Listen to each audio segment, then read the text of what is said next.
Welcome back to Weightlifting as a Lens for Learning Higher Principles. Today we're going to talk about training in circumstances where you have unusual strength or unusual resistance. Let's start off with a discussion of rate of perceived exertion, or RPE. This is a principle I've touched on a little bit in the past, but to refresh it, rate of perceived exertion is a method for measuring how hard you're working in the gym.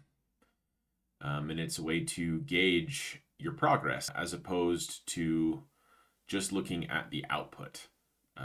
So, in other words, it teaches you to measure your effort and not the output, how hard you're working versus just the number, like the heaviness of the lift that you're performing. And this is very, very important because it eliminates the differences between people and allow you to just compare to your own effort, because for some person lifting 10 pounds might be extremely difficult, and some people it might be extremely easy. And if all your goal was to lift 10 pounds, then the person who was struggling to do that would gain quite a bit by doing it, but the person that wasn't would gain nothing and actually probably would lose something. So measuring your progress by your effort is much, much, much better for guarding against things like that. So the other thing that it does is it allows you to modify your individual training sessions based on the circumstances of how you're feeling or performing that day. So if you're extra tired, you have a lot of fatigue, maybe you have a cold or something, or on the opposite side of things, maybe you got some extra rest or you had a really good meal, or for whatever reason, you just feel really, really good. It allows you to change what you're doing for your lifts that day to match the optimum level of effort that you could put out. And so, right, because on a day, so maybe your plan says I need to lift 3 sets of 10 squats to an RPE of 8, and you think, okay, that means that I'm going to get to about 200 pounds, and that should be good. And maybe you, on a day where you're extra fatigued, you get to about 175 pounds, and you barely can get the weight up at all, and you're like, oh, maybe so I actually hit my 8 already, and that means, hey, you're done for the day. You did it. Or you get to 200 and you're like, that was way easier than I thought it was going to be. And what should you do in that case? Well, you should put more weight on the bar, and you should keep going until you hit that RPE of 8. Getting good at measuring your rate of perceived exertion takes consistent practice over time.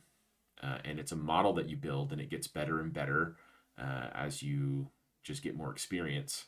And a trainer or a friend or somebody to train with helps you quite a bit in determining how to grow this model. Because you'll be pretty off when you first start, but that's okay, because you need to just set a baseline and then grow from there. And when you first start measuring things like this, external measurements are the first step to really helping you to guess where you're at. So one way to think about this is, how many more reps could I have done, or the number of reps that you had left in the tank.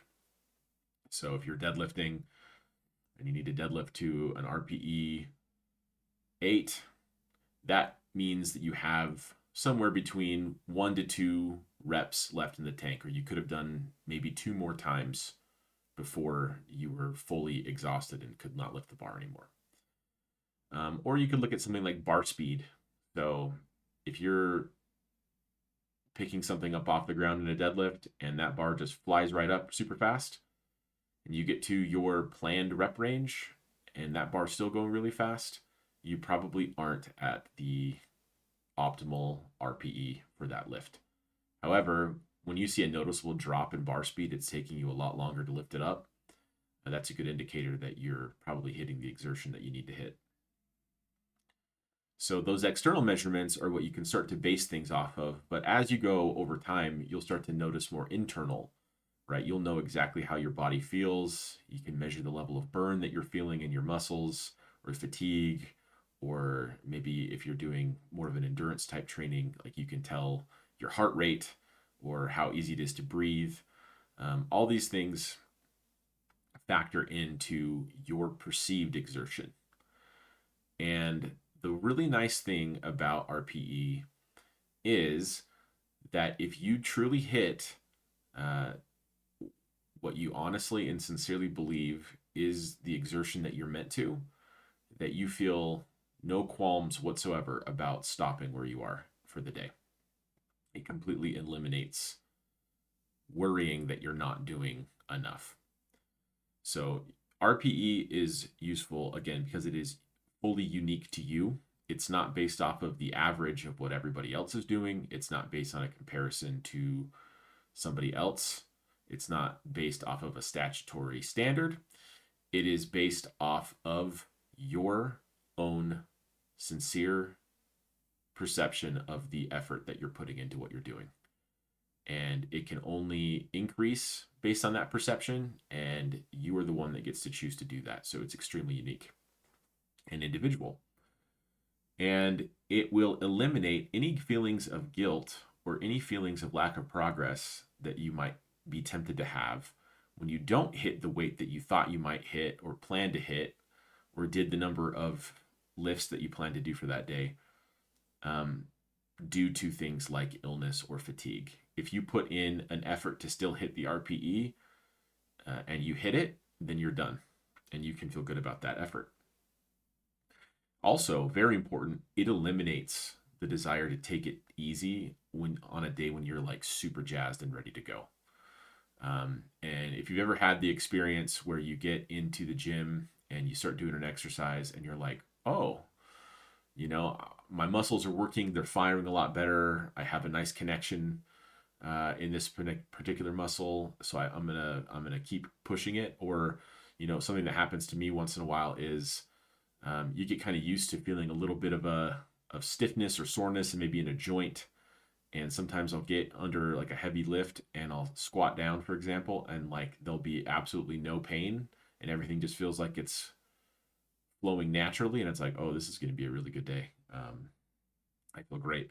And what you should not do in that circumstance is just be like, I'm just going to do an average effort and I'm going to have fun with putting up a normal amount of weight and not trying hard. Instead, you should just go basically as hard as you possibly can. And I wanted to point this out as well, that unless you are actively measuring this effort and trying to be honest about how hard you're working, unless you're doing that consistently every day, you will not notice when you have the extra good days because they'll just feel the same. So looking at your effort and being sincere and honest about it sensitizes you to when you are in an above average situation. And that's super important. So let's talk about the principles that we can extract from RPE. And the very first thing is that when you measure your own effort, you can be sure that your conscience is clear, right? To have a clear conscience, learn to measure your effort, which is a measurement of your heart, and not your output, which is an outward appearance type of thing.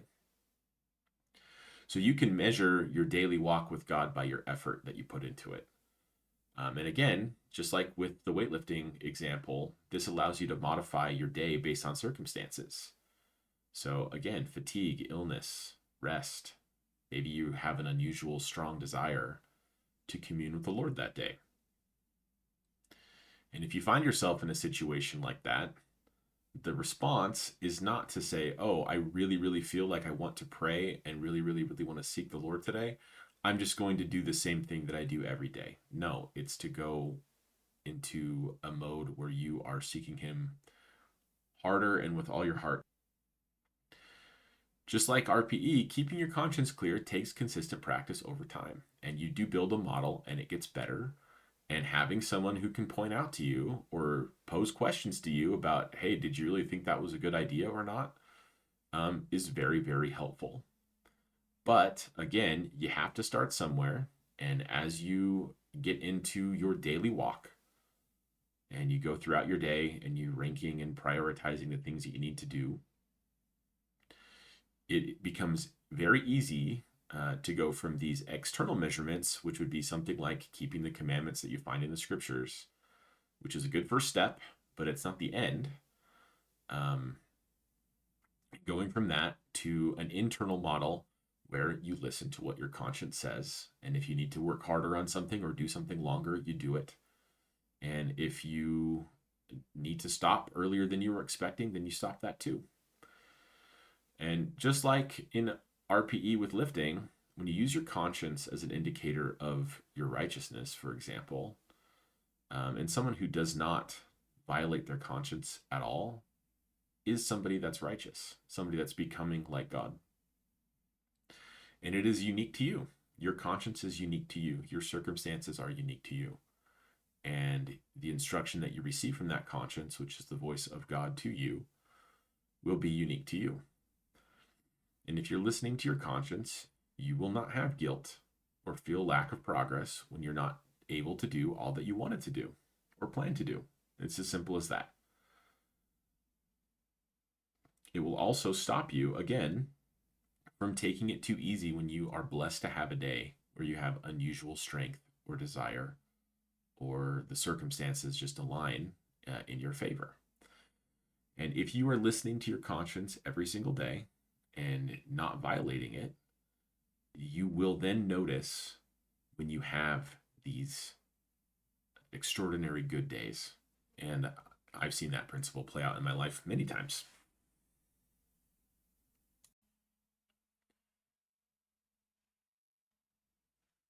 Let's zoom in on putting forth effort through unusual resistance. So frequently when you're training, and this happens more often than the other way around, right? You are much more likely to have some sort of resistance. You're going to be extra tired or fatigued, or something stressful happened at work, or your kids are being difficult, or whatever. The circumstances aren't going to be ideal. It's going to happen a lot more frequently than the other circumstance where things are just going to all align. But you'll have a day where you just aren't feeling it.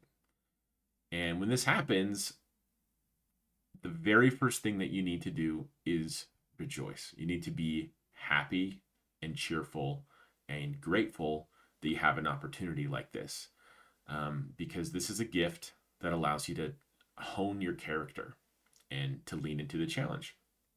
And you will make much, much, much more progress as a person when you are giving a honest effort that doesn't violate your conscience through unusual resistance, even if the outcome of going through that is like suboptimal or sub-average than you would if you didn't have the issues that you were dealing with. And the very first thing that you're going to be faced with when you get one of these days is the desire to just do nothing. And this is almost always the wrong decision. I would say always. Because even if you ultimately decide that you shouldn't train that day, for example, the only time that that's okay really is when you're going to intentionally decide to do something that's of greater value. So if you were just like really sick, it actually probably wouldn't be a good idea to go lift really hard. That'd probably just make you more sick.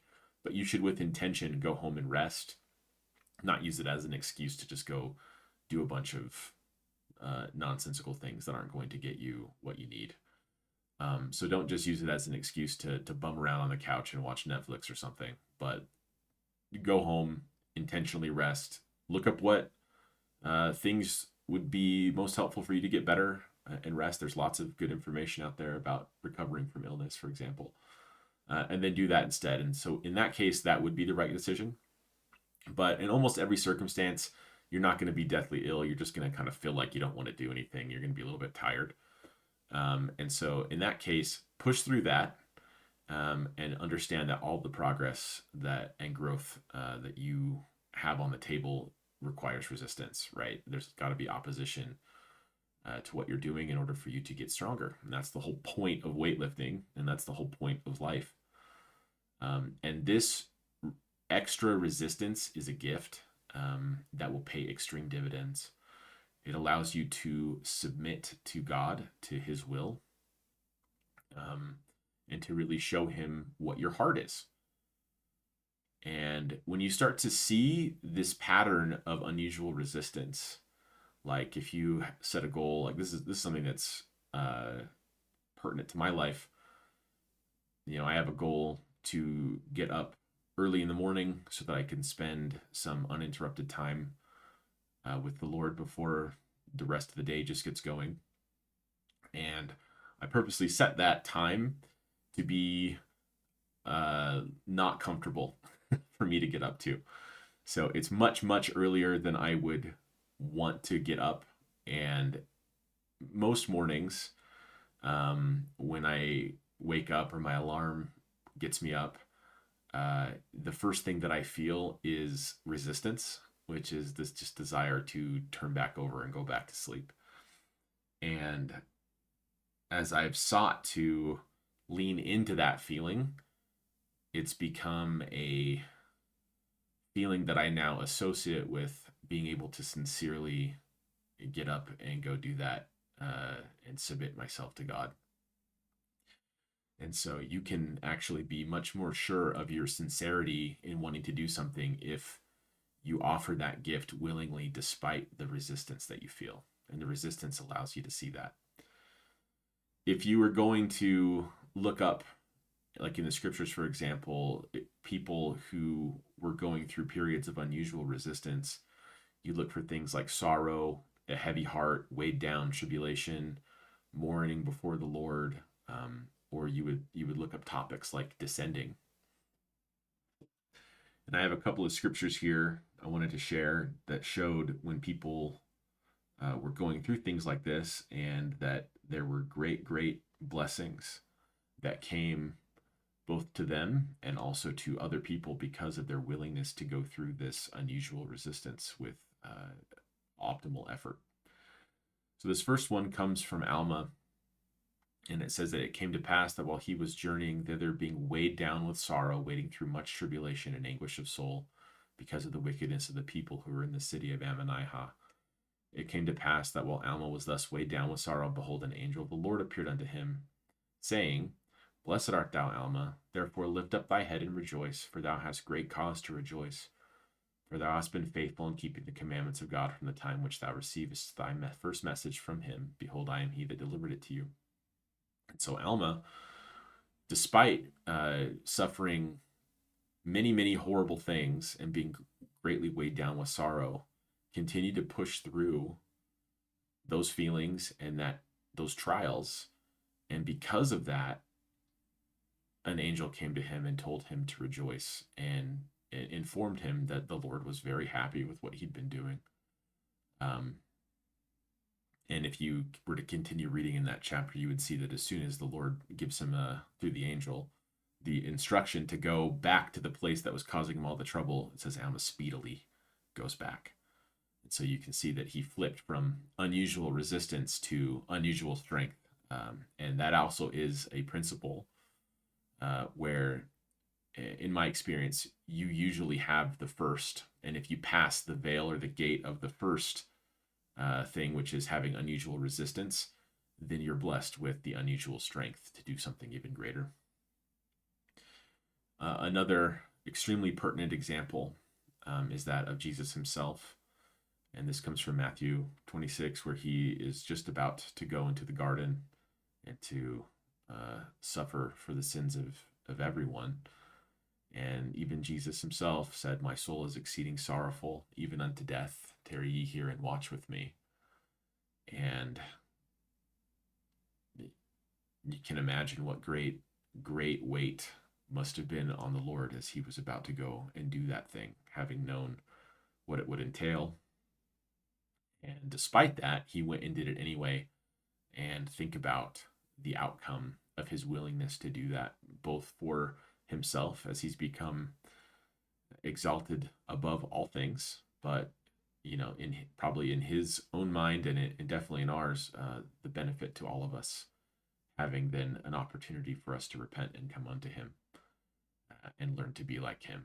And if he had given in to his sorrow and let the weight crush him, um, and not submitted himself to the Father, then none of us would have the opportunity to come out of the horrible situation that we find ourselves in.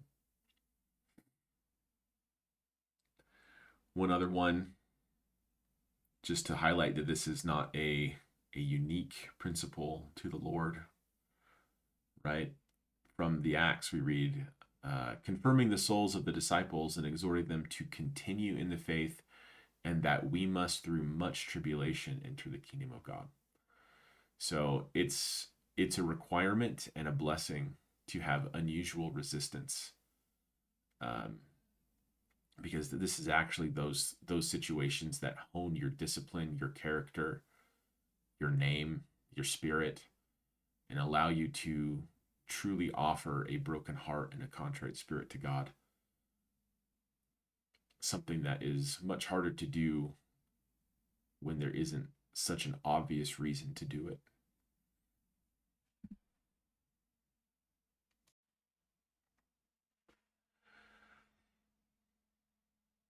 Conversely, again, we're sometimes blessed with unusual strength.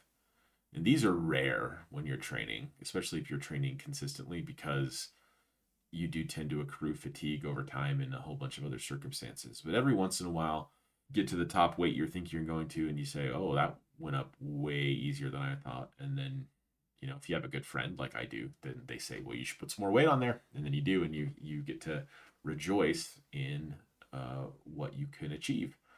So when this happens, you have to recognize the incredible blessing that it is, and especially because it's so rare. Right? It's more valuable because of its rarity. And it's, again, another chance to hone your character. This is showing the Lord what you would do in a millennial day, right? This is the day when you don't have to toil. What will you accomplish when things aren't as hard as usual, when things feel better than usual? You got to lean into that challenge. Wherewith the unusual resistance, you'll be tempted with the desire to do nothing. In this case, you'll be tempted with the desire to just do the average, right? And that would be an extreme waste of an opportunity. You should not base what you do every day based off of the average. So this is actually an opportunity to see just how hard you can go and to find your limits, and to not be satisfied until your conscience, right? Until that perceived exertion that you have honed over time and have refined through the fire of the unusual resistance. This is an opportunity to find those limits, and to see what the Lord has in store for you. It's an opportunity to run and not be weary, to walk and not faint. And extraordinary strength requires extraordinary effort. Whereas going through unusual resistance is submitting to God. When you have unusual strength, you need to praise and worship Him. That just reminded me of, if you've ever seen the movie Chariots of Fire, highly recommend it as a movie. It's a great movie. It's about running in the 1929 Olympics or something. But one of the characters that runs is he's a missionary for a Scottish church and spends his time in China preaching the gospel. But he's back because he's the best runner in Scotland, and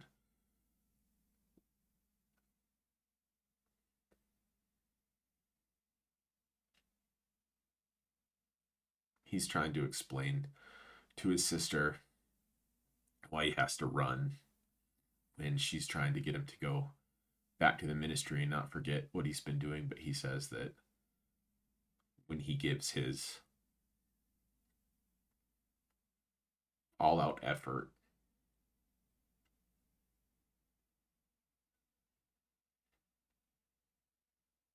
when he's running, he says that he can feel the Lord's pleasure when he runs. So viewing your situations and opportunities of extraordinary strength as a time when to demonstrate praise and worship and to feel the pleasure of God. And you doing that is a great opportunity and blessing. Keywords you might look up, wanting to learn more about this, would be desire, the word mighty, as in mighty prayer, victory. You could look up what people do in the strength of the Lord or without ceasing. And you could look up ideas around ascending or ascension. Here's a couple more scriptures that highlight some of these ideas. We have a simple declaration of faith from Lamoni unto Ammon, who says, I know in the strength of the Lord thou canst do all things.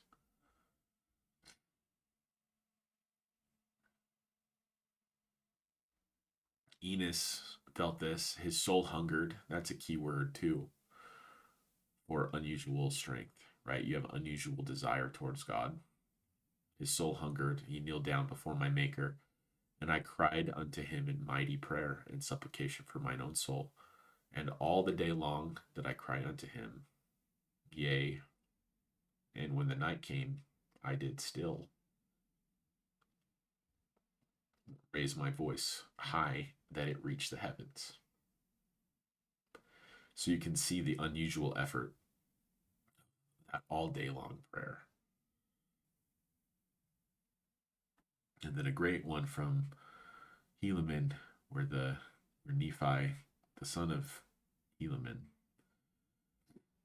said, Blessed art thou, Nephi, for the things which thou hast done, for I have beheld how thou hast with unwearyingness declared the word which I have given unto thee, unto this people. And thou hast not feared them, and hast not sought thine own life, but hast sought my will and to keep my commandments. And now because thou hast done this with such unwearyingness, behold, I will bless thee forever, and I will make thee mighty in word and in deed, in faith and in works. Yea, even that all things shall be done unto thee according to thy word. For thou shalt not ask that which is contrary to my will. And the key here was unwearyingness, which honestly could be through periods of unusual resistance and unusual strength. Notice that the deviation, the lack of deviation in effort, right? This doesn't mean that he accomplished the same thing every single day, but that he gave the same undaunted effort every single day. And so, in closing on this, I just want to share again that it's extremely important that we measure our effort and give it fully every day, and learn how to listen to our conscience in order to determine if we've done what we need to or not. There's another scripture of Alma that I didn't put in here that I should have, that talks about how when he saw that there was a need for preaching of the word and for missionary efforts and for helping people come to know the Lord, it says that he himself could not rest.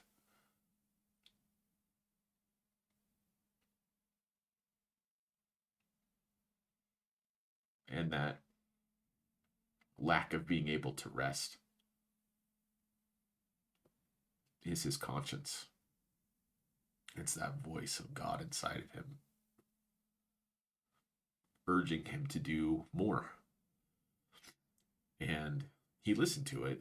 He, by all accounts at that point, had already done so much that if you were just measuring what he did based off of a statutory list of commandments, you would think that he'd done enough, but he didn't think so, and the Lord didn't think so. And it's not like the Lord runs out of ways to bless people. So I'll just leave that here with an invitation to hone your conscience, look for unusual resistance, and lean into it, and look for unusual strength and lean into it, and realize that all of the progress that you'll make in your life will probably be under one of those two circumstances.